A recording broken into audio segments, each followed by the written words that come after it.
మంచి స్ట్రాంగ్‌గా కనబడేవారు. అదేంటంటే లాస్ట్ కోవిడ్ వచ్చింది. కోవిడ్ అప్పుడు ఇంజెక్షన్ చేశారు. Covid injection. అది చేసుకుని వచ్చా. వచ్చిన తర్వాత మనసు మీద పడుకున్నా. ఆ డాక్టర్ నాకు చెప్పలా. పడుకున్నప్పుడు అట్లీస్ట్ 1 అవర్ మత్తు ఉంటుందని చెప్పలా. నేను వచ్చాను, మెట్లెక్కాను, వచ్చి పడుకుని మళ్ళీ టాయిలెట్కి వెళ్దాం లేచి జారి పడ్డా.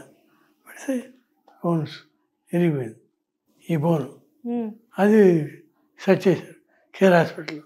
సో అక్కడ నుంచి కొంచెం అంటే ఫుడ్ తగ్గిపోయింది, యాక్టివిటీస్ కూడా తగ్గించేసారు. ఫుడ్ తగ్గింది అంటే ఫుడ్ మీరు తగ్గించారా, డాక్టర్సే తగ్గించమన్నారా సార్? నేనే. మీరే తగ్గించారా? అందుకు చిక్కిపోయా. ఫుడ్ అంటే నాన్ వెజ్ కూడా తినచ్చు, అంటే నో లిమిటేషన్స్ అండి, ఏదైనా తినచ్చు, కానీ తిన్ను. అంటే ఆహార నియమాల్లో జాగ్రత్తలు తీసుకుంటున్నారు, దానివల్లే దగ్గర దగ్గర అప్పటికి ఇప్పటికి 3 years ఏజ్ కూడా వచ్చింది, 80 వస్తుంది. ఏంటంటే 80 సంవత్సరాలు వచ్చినా, ఏజ్ వచ్చినా కానీ మైండ్ మాత్రం ఇంకా ఇంతకు ముందులానే ఉంది కదా సార్. నిజానికి ఒక 35 మీకు 35 సంవత్సరాలు అలా ఉన్నప్పుడు ఇండస్ట్రీకి వచ్చి ఉంటారు కదా? ఇండస్ట్రీనా? అంతకుముందు మీరు గెస్టెడ్ ఆఫీసర్ గా ఉన్నారని విన్నాం మేము. Age officer, గెస్టెడ్ officer, audit officer. Okay.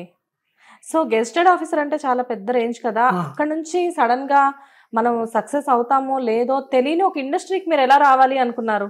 అది గెస్టెడ్ ఆఫీసర్గా ఉన్నప్పుడు మా ఏసీ పర్మిషన్ తీసుకుని 2-3 సినిమాలు రాదు అవన్నీ ఆడేసి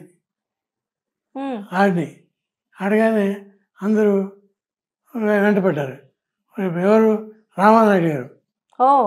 ఆయన డబ్బు ఇచ్చాడు అడ్వాన్స్. మాకు షాక్. ఎందుకంటే ఆఫీసర్కి డబ్బు ఎవడెవడు కదా. అవును. అంటే లంచం తీసుకుంటాం. లంచాలు ఏజ్ ఆఫీస్ ఉండదు. ఏజ్ ఆఫీస్ అంటే అన్ని గవర్నమెంట్ ఆఫీసులు ఆడిట్ చేస్తాం. అవును.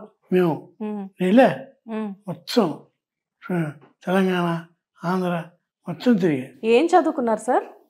నేను బిఎస్సి ఫస్ట్ క్లాస్. తర్వాత ఏసీ ఆఫీస్లో రిటర్న్ టెస్ట్ ఉంది. సెంట్రల్ గవర్నమెంట్ జాబ్స్కి అప్పుడు కామన్ టెస్ట్ పెట్టేవారు. AC office, reserve bank of India, all India radio, మూడింటికి సెలెక్ట్ అయ్యారు. ఆల్ ఇండియా రేడియో అంటే కనపడడం, మనకి నాటకాలు ఇష్టం. So reserve bank of India మంచిది, కానీ అదేమో అప్పుడు హైదరాబాద్లో లేదు, ఎక్కడ ఉండేది. అది ఇదైతే రవీంద్ర భారత్ ఏజ్ ఆఫీస్ పక్కన అని ఏజ్ ఆఫీస్ చేయాలి. ఓకే. నాటకాలు అంటే మొదటి నుంచి హైదరాబాద్ అలవాటు ఉండడం వల్ల మీరు హైదరాబాద్ మొదలుపెట్టి వెళ్ళడానికి ఇంట్రెస్ట్ చూపించలేదు. అంటే అది పర్మిషన్ కావాలి. అవును, గవర్నమెంట్ పర్మిషన్. ఊరికే ఎవరు నేను ఆఫీస్కి పేరు చేస్తాడు వీడు అని రాస్తే అప్పుడు పర్మిషన్ ఇచ్చారు. కానీ ఇండస్ట్రీకి వచ్చే నాటికే మీరు నాటకాల్లో మీకు అనుభవం ఉంది కదా మొదటి నుంచి నాటకాల్లో. అంటే ఇండస్ట్రీకి వచ్చే ముందే మీరు ఇంతకు ముందు మేము చూపించినటువంటి అవార్డ్స్ అవన్నీ కూడా ఇండస్ట్రీకి వచ్చే ముందే మీకు వచ్చాయి చాలా వరకు. కానీ ఇప్పటికీ కూడా మీరు నాటకాలు అంటే చాలా ఇంట్రెస్ట్ చూపిస్తారని, ఇప్పటికీ కూడా నాటకాలు చాలా కండక్ట్ చేస్తారని. మా నాటకాలు అంటే ఇంట్రెస్ట్. మా రఘుబాబు ప్రేమ ఖైదీ అంటే నా సెకండ్ సన్ కదండి రఘుబాబు గారు అంటే. ఎగ్జాక్ట్లీ 20 years, 1989 రామానాయుడు గారు సినిమా అనౌన్స్ చేశాడు. అవును, మొదట ప్రేమ ఖైదీకి మీ బాబే హీరో అన్నారు. అనౌన్స్ చేశాడు, షూటింగ్ మొదలవ్వాలి. నేను అన్నాను, రఘుబాబు నువ్వు నేను నాటకాల్లోంచి సినిమాలోకి వచ్చారా, నువ్వు కూడా నాటకం అని నేను రాసిన నాటిక నానాజాతి సమితి అని ఒక నాటిక. అదేమన్నా రవీంద్రబాద్ బుక్ చేశారు. ఈ ఇంటికే వచ్చాడండి. ఇంటికి అప్పుడు మా పేరెంట్స్ ఉన్నారు ఇంట్లో, నేను మెడ్రాస్లో ఉన్నాను. వచ్చి సిక్ అయిపోయాడు. గబగబా మెడ్రాస్ వచ్చాడు. అక్కడ పెద్ద హాస్పిటల్ క్యాన్సర్, బ్లడ్ క్యాన్సర్.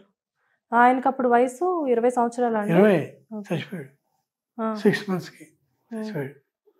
నేను అప్పుడు అనుకున్నా నా కొడుకు వేయలేని నాటకం నా కొడుకు పేరుతో ఎవడో ఒకటి వేయాలి, వేయకుండా చచ్చిపోయాడు కదా, అందుకని రఘుబాబు నాటకోత్సవాలు అని 34వ సంవత్సరం అయింది. ఇక్కడ మెహదీపట్నంలోనే ఉంది కదా సార్, ఇది అంటే మీరు స్థాపించారు కదా? పక్కన అవును, ఆఫీసే, పక్క బిల్డింగ్ ఉంది, అది రఘుబాబు ఆఫీస్. శారద విజయశాంతి వచ్చి ఓపెన్ చేశారు. అంటే మీరంటే అభిమానం. అది రవీంద్ర భారతిలో చేశాం. ఇప్పుడు 34వ ఏడు ఈ సంవత్సరం. బికాజ్ తర్వాత మా మిస్సెస్ ఆవిడ ఊరు పల్లెకోన అని గుంటూరు డిస్ట్రిక్ట్ రేపల్లి పక్కన. అసలు మేము పుట్టింది కూడా చిన్నప్పుడు అక్కడే. మీ స్వగ్రామం అక్కడేనండి? చిన్నప్పుడు బట్టిప్రోలు అంటారు. బట్టిప్రోలు విన్నాను సార్. బట్టిప్రోలు పంచాయతీ అంటారే. బట్టిప్రోలు అంటే ఆ ఊరంతా పరమేశ్వరి, మా ఇంటి పేరే. ఊరంతా ఆ ఊళ్ళో టెంపుల్స్ అన్ని మా పరమేశ్వరుడు కట్టినాయి. అవును. అట్లా రవీంద్ర భారతిలో పెడదాం అనుకున్నాం.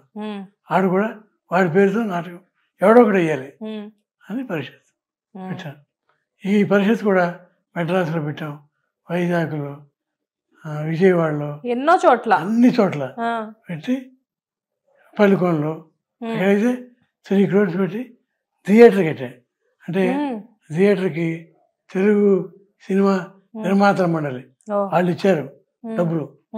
సుబ్బరామరెడ్డి గారు ఆయన ఇచ్చాడు, తర్వాత చిరంజీవి గారు ఇచ్చాడు, జమినీ కిరణ్, ఇట్లా అందరూ డబ్బులు ఇస్తే ఆ డబ్బులతో కట్టాను. నా మీద అభిమానం. ఎందుకంటే ఇండస్ట్రీలో మీరు ఎంతో మందికి మీరు ఇచ్చిన స్క్రిప్ట్స్ తోటి పెద్ద పెద్ద ఇండస్ట్రీ హిట్స్ అయ్యాయి.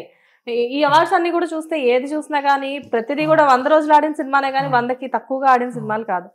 సందర్భం వచ్చింది కాబట్టి అడుగుతున్నాను సార్. ఇండస్ట్రీలో మీరు ఎంతో మంచి మంచి స్క్రిప్ట్స్ ఇచ్చారు, పెద్ద సినిమాలే కాదు, ఈవెన్ చిన్న సినిమాలు కూడా మీరు చేశారు. కాకపోతే ఏంటంటే పెద్ద సినిమాలైనా చిన్న సినిమాలైనా కానీ వన్స్ మీరు స్క్రిప్ట్ ఇచ్చిన తర్వాత, అంటే మీరు మీన్స్ పరుచూరి బ్రదర్స్, మీరు స్క్రిప్ట్ ఇచ్చిన తర్వాత చాలా అద్భుతంగా విజయవంతంగా ఆ సినిమాలు ప్రదర్శించడం జరిగింది. దానికి తగ్గట్టుగానే ఇలాంటి అవార్డ్స్ ఎన్నో వచ్చాయి. కాకపోతే ఏంటంటే ఇప్పుడున్న ప్రస్తుతం పరిస్థితుల్లో చిన్న సినిమాలు అనేవి ఇంత విజయవంతంగా ఆడట్లేదు. దానికి కారణం ఏంటంటారు? అంటే హీరోయిజం అలవాటు పడ్డారమ్మా మన వాళ్ళు జనం. ఇప్పుడు కూడా థియేటర్ ఎవరు ఎట్లా, ఇప్పుడు కూడా అలవాటు పడిపోయారు థియేటర్కి. ఎందుకంటే హీరో అంటే ఇప్పుడు చిరంజీవి గారు అనుకోండి, ఆయన మెగాస్టార్, ఆయన అంటే లైకింగ్ ఉంటుంది, చూస్తారు అట్లా.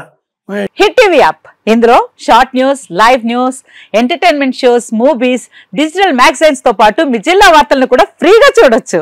ఇంకెందుకు ఆలస్యం, వెంటనే హిట్ టీవీ యాప్ ని డౌన్లోడ్ చేసుకుని ఫ్రీగా ఎంటర్టైన్మెంట్ పొందండి. Hit TV app, hit TV app, please download hit TV app. Hit TV app ని ఫ్రీగా డౌన్లోడ్ చేసుకుని ఎంజాయ్ చేయండి. మీకు నచ్చిన ఎంటర్టైన్మెంట్ కోసం హిట్ టీవీ యాప్ ని ఫ్రీగా డౌన్లోడ్ చేసుకుని ఎంజాయ్ చేయండి. హిట్ టీవీ యాప్ ని డౌన్లోడ్ చేసుకుని ఆస్వాదించండి, ఆశీర్వదించండి. ఇంతమంది సెలబ్రిటీలు హిట్ టీవీ యాప్ ని డౌన్లోడ్ చేసుకోండి అని చెప్తున్నారంటే ఎంత మంచి యాప్ ఆలోచించండి. అమెరికా అమెరికా అమెరికా అమెరికాలో చదవాలనుకునే వాళ్ళకి విశ్వసనీయమైన పేరు మన శౌర్య కన్సల్టెన్సీ. UK లో 1 year masters, UK లో 1 year masters, 2 years work permit up to 5 years visa. Contact Shaurya Consultancy. Contact 89851 89851.